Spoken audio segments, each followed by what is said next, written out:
Budget hearing on the Board of Education's proposed budget for the 2020-2021 school year in the amount of $13,939,687 being held in the auditorium via teleconferencing on Tuesday, May 26, 2020 at 6 p.m. The meeting is called to order at 7:04 p.m. Please stand for the pledge.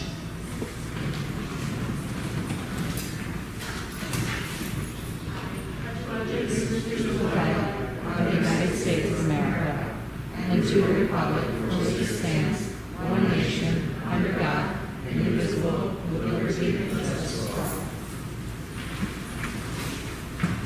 My name is Renee Gill, District Clerk. Present we have board members, Mrs. Jane Akins, President, Ms. Suzanne Hunter, Vice President, Mrs. Andrea Adsett, Mrs. Betty Campo, Mr. Stephen Dreisler, Ms. Christine Lingenfelter, and Mr. James Van Coor, board members.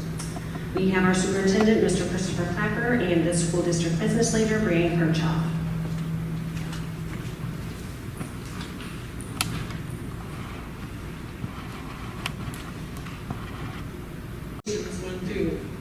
To elect 3 board members of the Board of Education.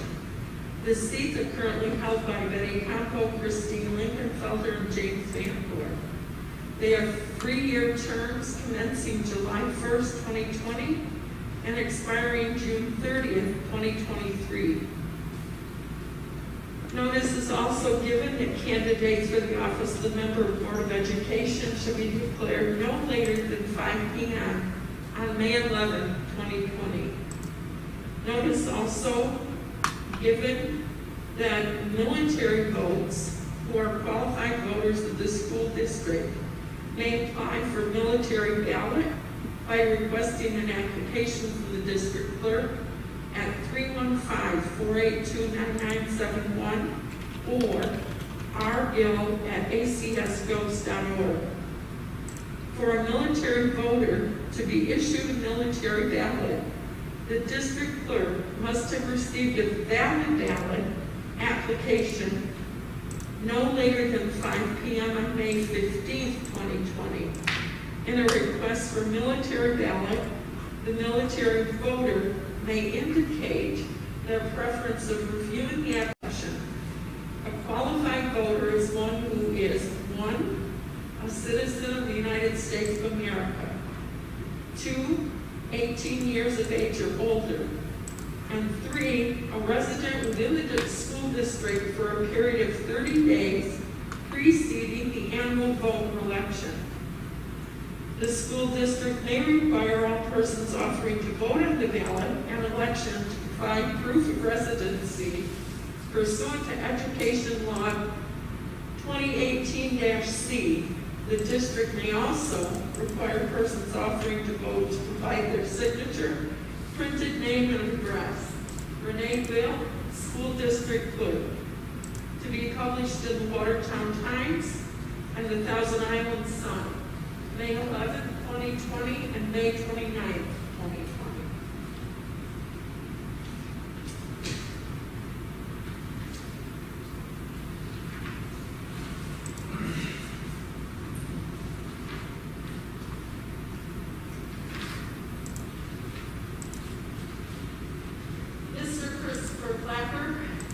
Mrs. Brian Kirchhoff will review the 2020-21 school budget. There will be a question and answer period after the review.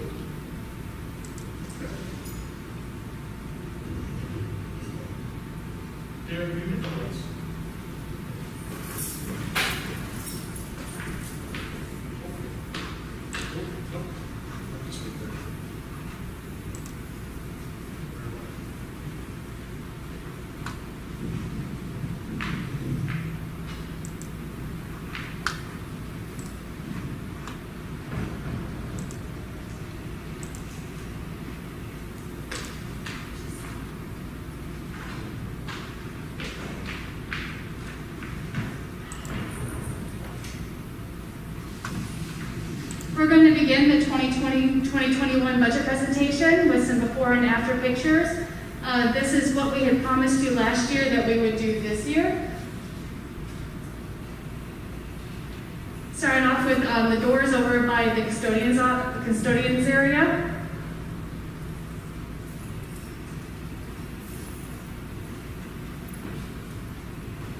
This is the door over in the special ed area.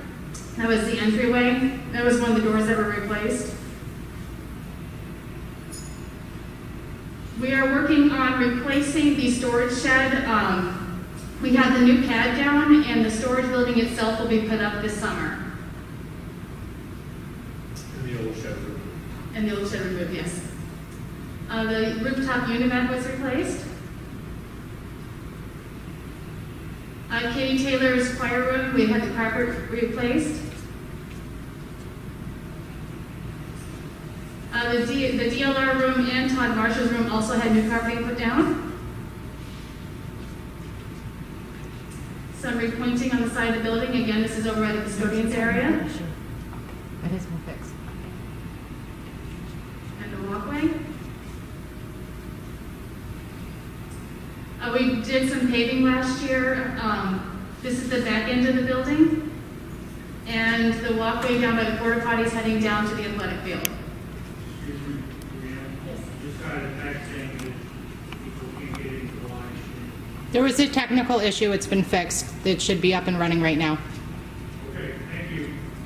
Good to go?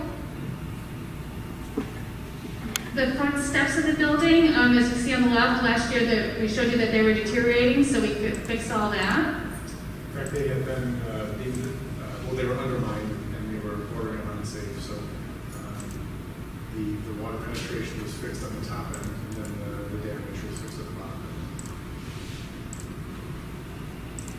end. And the locker wells in the elementary wing. The next section, we're going to discuss the other areas of the budget that we had promised the work that we would do. So we go through and cover each area. We did the DLR room.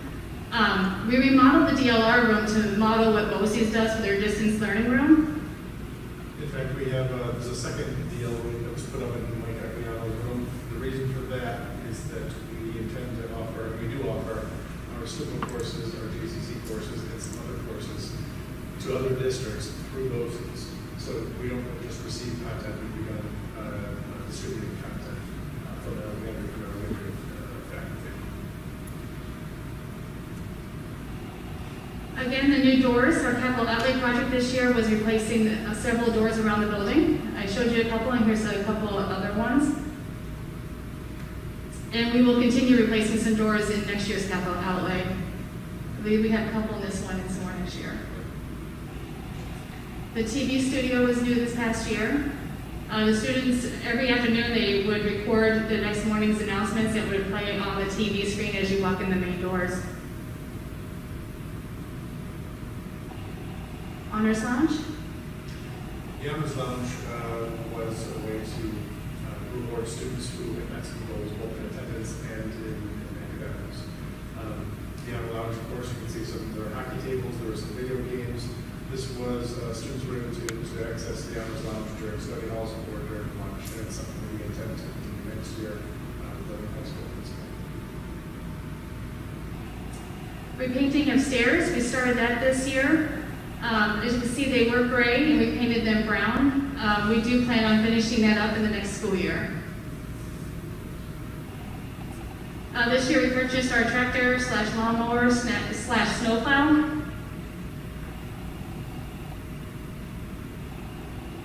We purchased all the equipment for it. It has the brush, the snow thrower, and the snowplow. This, I think, was the first year we did the majority. I think we did all the snow plowing ourselves. We did the contract out. Some further landscaping that we've done this year. This is over by the gym entrance. This new garden, this reclaimed garden, was first just restored. So we had the foundation reparched, stained, and the garden was filled with compost and soil. Now Matt Green's crew in his classes maintain gardens. This year has been a bit of an anomaly, of course. In a normal year, Matt would have grown plugs and he would have planted the garden from scratch. For obvious reasons, that didn't happen this year. year, but we've fixed some existing gardens, we've created some new ones, and the intention is to have our kids, not just our own kids, but master teaching counts and elementary classes as well, to help maintain this garden. As per our CDOS program, one second, I have delay. We had the Ghost Corner and our coffee cart, which both were very successful this year, and we will continue that into the following year. And CDOS is an accreditation that students receive on a diploma. Under ESSA, there are a variety of accreditations that students receive on a diploma. It could be an accreditation in science, it could be an accreditation in foreign language. One of those is CDOS, and CDOS accreditation allows students to go through our career prep program. ESSA encourages these programs and accreditations for every senior that graduates. So our goal is to award every senior, every outgoing senior a CDOS credit through our career building programs, and that a lot of that is going to take place in our ed program. Some of it takes place here in a coffee corner, so students will brew coffee, we'll work with Todd Marshall to make donuts or some kind of pastry in the morning, and then they can sell these products to teachers, count the money, be responsible for reordering the product so that they can do it again the next month. So we're starting as little school businesses. We have a ways to go, but they were successful, and so far all our students that wouldn't have been on track to have a CDOS accreditation. We purchased new radios this year. We discovered that our old radio system, we couldn't reach buses that were beyond 1 mile from the building. We have since disposed of those and have purchased newer ones that, once the tower is up and running with the FCC license, I can't remember the distance, Chris. It should reach most of the way to Watertown. We're having a problem now with, because we're so close to Canada, we have to have an FCC license in the US, and we also have to be approved with a similar organization in Canada. We've been approved to broadcast in the US, we were denied in Canada, so there's some alterations we have to make for we're working.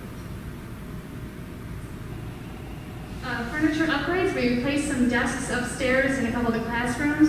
These new desks, you can actually write on them. And I've got a couple of pictures here showing the students use mathematical equations using the desks.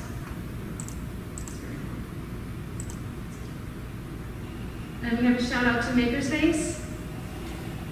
We purchased a laser cutter this year.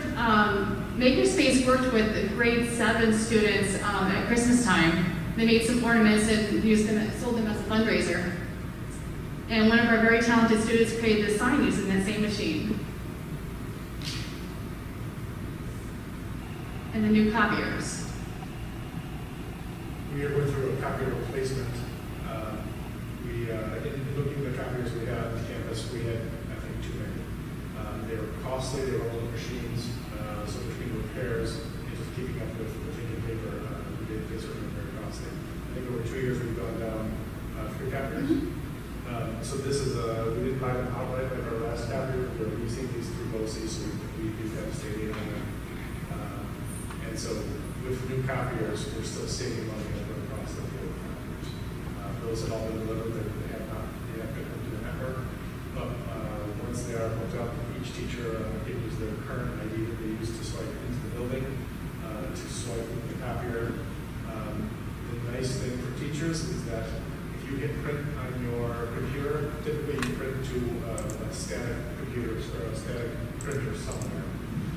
Now they print to the cloud. So whatever printer they happen to be by, whether it's downstairs, upstairs, in the library, wherever they happen to be, if they swipe their card, the job can be printed with goes to that printer and copies from that printer. There's even technology in these printers to make use the cheapest machine, the cheapest machine, the cheapest copy. So if there's a machine that's more efficient, making black and whites, they can funnel to that machine instead of using a low output, higher cost machine. So there's a lot of cool technology that's going to help us keep costs down. In addition to the paper cut software, so we can put a quota on how many copies each individual uses. Some transportation upgrades. We did some paving in the back end of the bus area, so the bus garage parking lot is paved to connect to the back end of our regular parking lot. And we also purchased animal magnets for the buses, so students can recognize their bus not only with the bus number, but with an animal, whether it be a butterfly or a swan or an eagle. Our cafeteria has several upgrades this year. We purchased a new oven, a new sink. That was the one that the Department of Health wrote us up for every year, so we finally replaced that. New stainless steel counters with the rack. And there's some other areas in the cafeteria we're looking forward to doing with our taste testings. We're doing smoothies, paninis. So we're very, very much looking forward to expanding on that next year.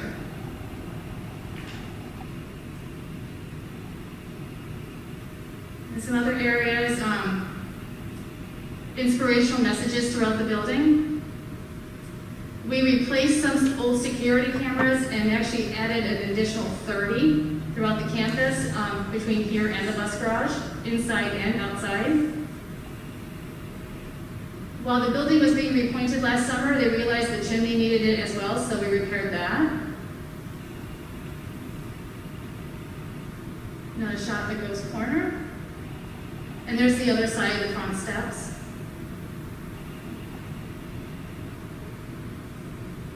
Our barbershop quartet went down to Jacksonville this year.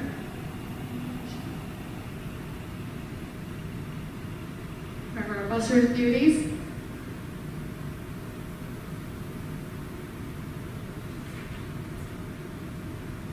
This next section is just a brief slide about COVID-19. A big shout out, we had 50 volunteers every single week the last 2 months. They helped serve 55,000 meals to 330 students. On Fridays, we've been delivering dinners thanks to Direct's Country Cottage, JK's Roadhouse, The Corner, Finn's, Dockside, and Felder's.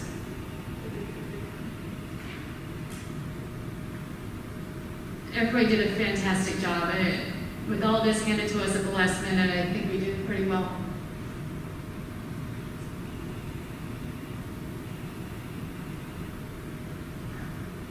What's new for next year? Mr. Piper? Yep, so right now we are, by executive order, we are providing food for all of our students. That executive order, as of this snapshot in time, will end when school ends. We're going to continue that service throughout the summer. We'll continue with 7 meals a week, 7 breakfast, 7 lunches a week for all of our students who are on that program. Currently, this school year, we did a free breakfast program as a pilot. We're going to expand that to a free lunch, free breakfast and free lunch program next year. So the students come in, they don't need money, they get breakfast, they get lunch, and that will be free. We'll continue with that taste testing so we can cater what we're feeding students to what they want to eat, while keeping an eye on making sure it's as healthy as it can be. We started some weedkilling and fertilizing on our fields this year, and we're going to expand that for next year across all fields. Our playground. Our current playground is geared towards K through 3. We're not going to replace the playground, we're going to add onto it. And this is the design that we're looking at for grades 4 through 8.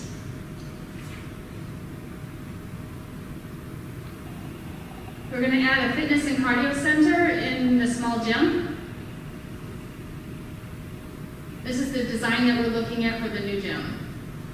And this serves 3 purposes. The cardio center is a PE station primarily. So for in PE classes, this is a rotation, this is a PE center. It also is a conditioning center for our athletics. And thirdly, it would be open to the public. We have a plan that's not ready to release at this point, but it will be open to the public so that anyone in the district can use the cardio center during certain hours of the day. We have 2 levels of flooring in front of the elevator that the floor is crumbling. We're going to replace the one level in 2021, and in the following year, we'll replace the second level. The sound booth in the auditorium is wide open for anybody to have access to. We're going to secure that next year. Steam cleaning. We did a little bit of this last summer, and we're going to expand on that. We're going to continue doing the auditorium chairs and expand to all the carpets in the building.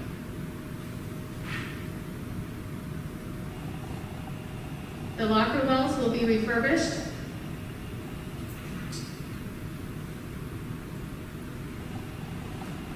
And we are in the midst of updating our phone system. Our old one is very outdated. I currently receive a bill from Verizon and a separate one from AT&T for long distance calls.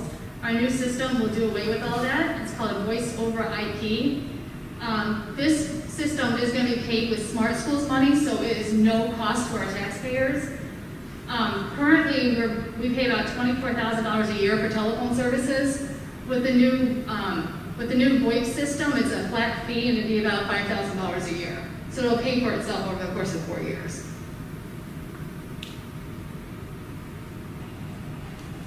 Again, we're going to be purchasing 2 buses next year. We're going to continue reaching our 5-year rotation goal. This helps minimize the amount of maintenance and repairs on our buses and minimize the amount of the number of mechanics we need in the garage.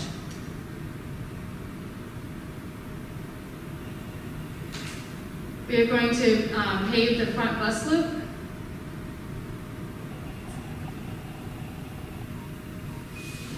And we're going to talk about programming real quick. In 1920, we partnered with Syracuse University and JCC.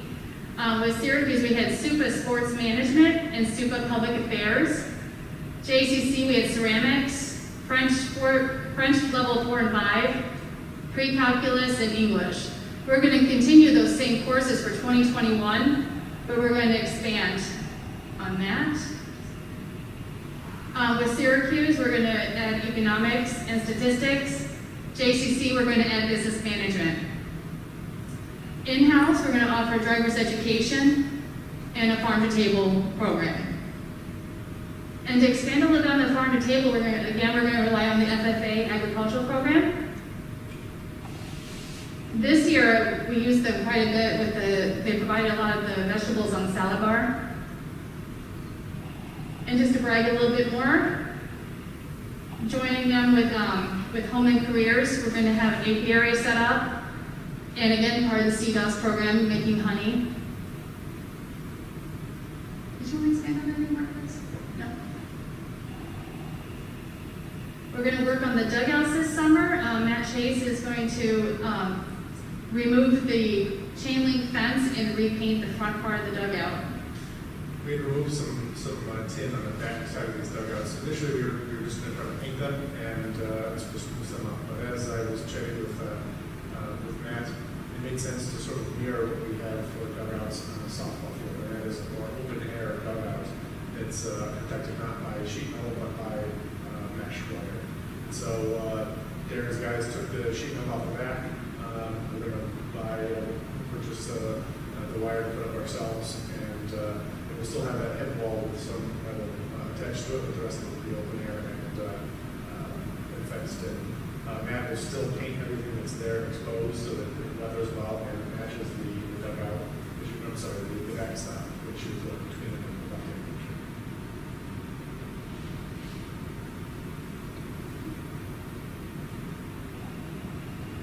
And that brings us to the numbers section of our presentation. Our budget is going from 13.6 to 13.9 million. It's a 2.1% increase, about $287,000. What's impacting our budget? We have contractual increases. The instructional contract was extended a year with a 3% increase. Non-instructional was increasing by 3.25. The benefits that are increasing, health insurance is 1.75. TRS is going from 886 to 953. ERS 15.9 to 16.2. The COVID pandemic, if we really need to touch on, Governor Cuomo has given us 3 look-back periods. The first one ended April 30th. The second one will end June 30th, and the third one will end December 31st. After each of these look-back periods, if revenue is under just by 1% or expenses are over 1%, he's going to cut aid to schools. As of today, we don't know yet what those numbers are going to be. Most likely we won't know until after the budget vote. But we are anticipating up to a 20% cut in aid, which to us could amount to up to $1 million. We are in constant discussion with the unions, with all of our staff to find areas where we can make cuts. We will use fund balance if we have to. But this is something we can't plan for. We anticipate there's something between 0 and 20% coming out of our state aid generation. And the governor has not mentioned anything other than that 20%. What that means for North Country, or Long Island, or we don't know. We don't know if it means more for other areas, less for our area. So there's been no definition of what that 20% means. But he has said that up to 20% would have to be cut to balance the state budget. So we do expect news shortly, and unfortunately, as we had mentioned, these cuts will not come before our budget vote, so there's no way to anticipate or prepare for any cut.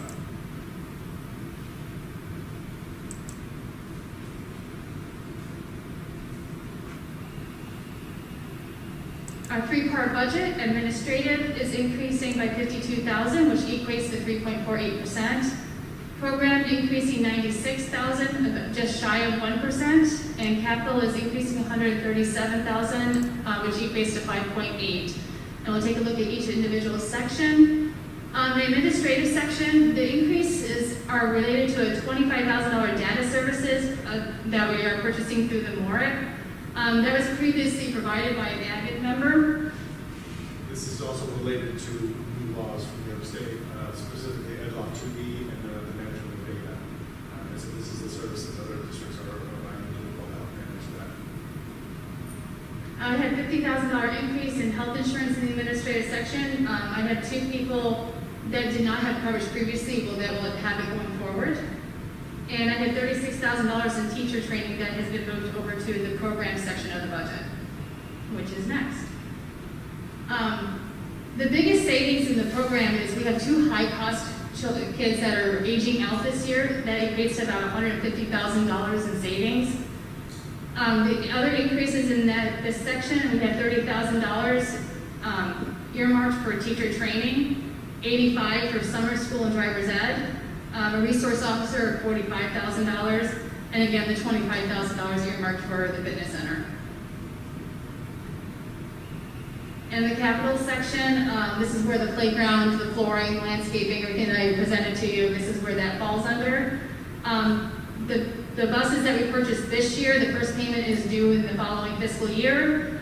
And we also had a $48,000 decrease in the BOCES capital project. Next year will be the final payment on that.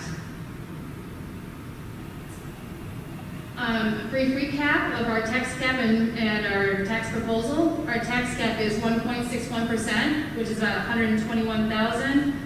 Our final tax proposal is 1.9% increase of $144,000. And because we are going over the tax cap, it will require a voter override of 60%.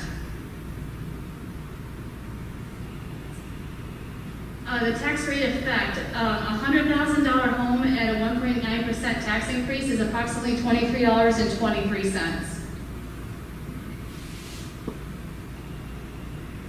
And this year we have 3 Board of Education seats up for re-election. Mrs. Betty Campo, Ms. Christine Lingenfelser, and Mr. James Bancor. And that is it for my presentation. Does anybody have any questions?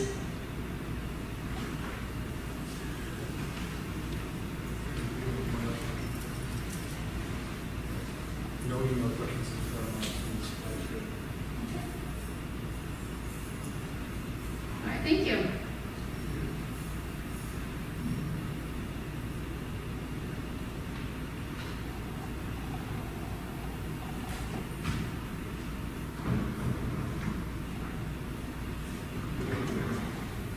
So just a reminder, voting on the budget will take place by